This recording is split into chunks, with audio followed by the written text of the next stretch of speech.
de procès et la condamnation des 4 accusés jugés en Floride, on se pose encore de nombreuses questions sur l'assassinat de Jovenel Moïse. Car malgré le verdict du 8 mai 2026, des zones d'ombre subsistent. Avant d'aborder les points non élucidés de cette affaire, rappelons qui sont les 4 hommes qui viennent d'être condamnés en Floride. Il y a d'abord les organisateurs du complot basés en Floride. Ce sont eux qui planifient et financent l'opération. Il s'agit de Antonio Entreago, Arcangel Pretel Ortiz. Il dirige la société CTU Sécurité, basée en Floride. C'est la société qui a recruté les Colombiens. Il y a aussi Walter Vantemila, qui a participé au financement du complot. L'autre condamné est James Solage, un Haïtien-américain. C'est lui qui coordonnait l'opération sur le terrain en Haïti. Il travaillait également pour la société CTU. Ces 4 hommes sont reconnus coupables de plusieurs chefs d'accusation, notamment complot visant à kidnapper ou tuer Jovenel Moïse, soutien matériel à une opération terroriste et violation du Neutrality Act américain, loi interdisant de mener une guerre contre un pays allié depuis le territoire américain. Maintenant qu'on a fait ce petit rappel, attaquons-nous aux zones d'ombre. Il y a tout d'abord ce fait troublant. Plusieurs acteurs du complot ont rencontré un agent du FBI quelques mois avant l'assassinat de Jovenel Moïse.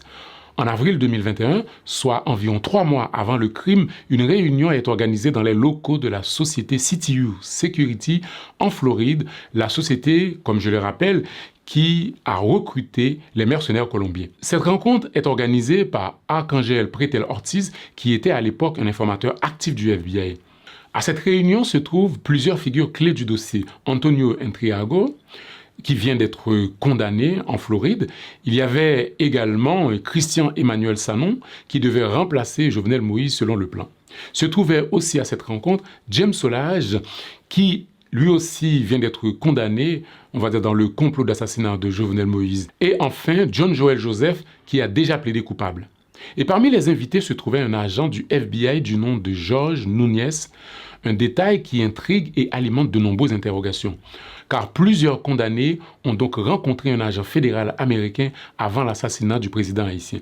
Le FBI affirme cependant qu'il ignorait totalement l'existence d'un projet visant Jovenel Moïse. Jorge Núñez explique qu'il pensait assister à une réunion liée à des informations sur le narcotrafic, le blanchiment d'argent ou le trafic d'êtres humains en Haïti. Mais pendant la rencontre, la situation politique haïtienne et la question du changement de régime auraient été évoquées. John Joel Joseph se serait plaint de la crise politique en Haïti et du manque de soutien américain. Núñez affirme alors avoir immédiatement interrompu la discussion en expliquant que le FBI n'était pas intéressé par la politique. Selon les procureurs américains, Arcangel Pretel Ortiz, qui a organisé la rencontre, l'aurait surtout utilisé pour impressionner les autres participants et leur faire croire que sa société CTU entretenait des liens avec le gouvernement américain. Il faut dire que Pretel, qui vient d'être condamné dans l'assassinat de Jovenel Moïse, n'était pas un simple informateur. Il travaillait depuis près de 10 ans avec les autorités américaines. Il collaborait avec le FBI, la DEA et le Homeland Security et aurait reçu plus de 138 000 $ américains pour ses activités d'informateur. Après l'assassinat du président, il tente de recontacter les agents avec qui il était en contact. Il multiplie les appels sans succès. Progressivement, les contacts sont rompus. Quelques semaines plus tard, le FBI met officiellement fin à sa collaboration avec lui. Cette séquence soulève plusieurs questions troublantes. Les autorités américaines auraient-elles pu détecter le complot plus tôt? Pretel utilisait-il réellement ses liens avec le FBI pour crédibiliser l'opération? Certains participants pensaient-ils vraiment agir avec une forme de protection ou de couverture américaine? D'autant plus que 3 figures importantes du dossier avaient des liens avec des agences américaines. Arcangel Pretel Ortiz était un informateur actif du FBI. Joseph Vincent, qui a plaidé coupable, est un ancien informateur de la DEA. Et l'homme d'affaires Rodolphe Jarre, qui a lui aussi plaidé coupable dans l'assassinat de Jovenel Moïse, avait également collaboré avec la DEA après sa condamnation pour trafic de drogue. Ces connexions rendent cette affaire encore plus troublante. Un autre élément étonnant dans ce dossier est le coût total du complot contre Jovenel Moïse.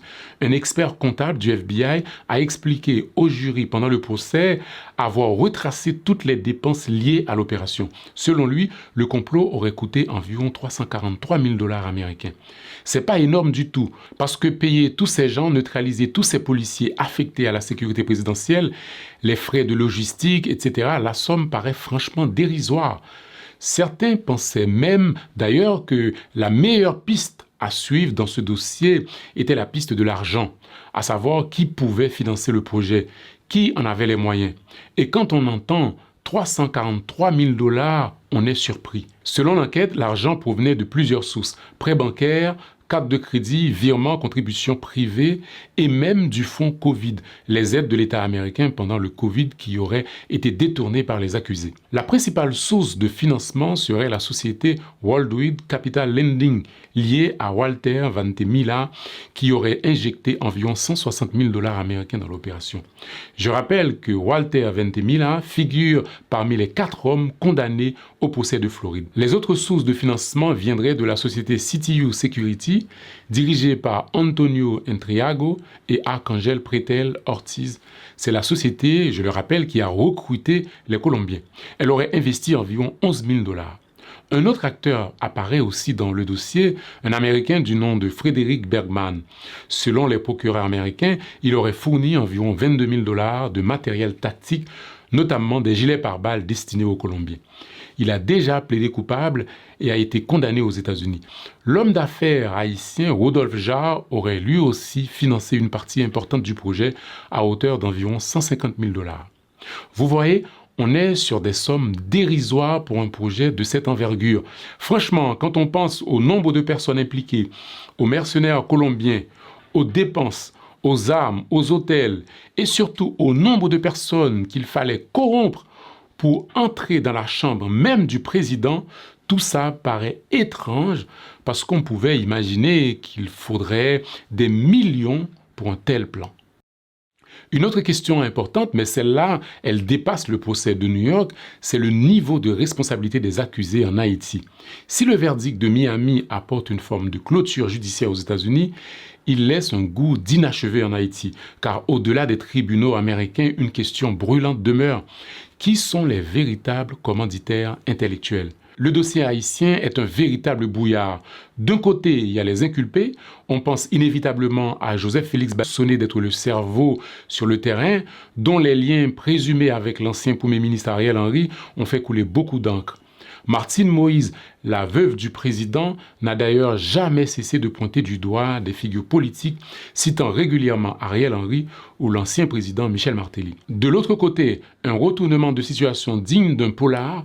En février 2024, l'ordonnance du juge d'instruction haïtien Walter Vesser-Voltaire a provoqué une onde de choc en inculpant Martine Moïse elle-même aux côtés de l'ancien Premier ministre Claude Joseph et de l'ex-chef de la police Léon Charles. On leur reproche, entre autres, des complicités ou des contradictions dans leurs dépositions. Le constat est donc amer. Tandis que la Floride condamne les bras armés et les financiers intermédiaires à la prison à vie, le système judiciaire haïtien, gangréné par l'instabilité, peine à faire éclater une vérité. Ce procès à Miami est une victoire d'étape, un bon début pour la mémoire de Jovenel Moïse. Mais entre les accusations mutuelles et les zones d'ombre qui entourent cette affaire, la vérité totale semble encore enfermée dans un coffre-fort dont la clé reste introuvable. Le verdict en Floride n'était franchement pas une surprise. C'était assez prévisible que les accusés allaient être condamnés. Ce procès a permis de comprendre un certain nombre de choses dans le complot d'assassinat de Jovenel Moïse. Mais de nombreuses autres questions et d'interrogations comme celles qu'on vient d'évoquer restent pour l'instant sans réponse. Merci de votre attention. À bientôt.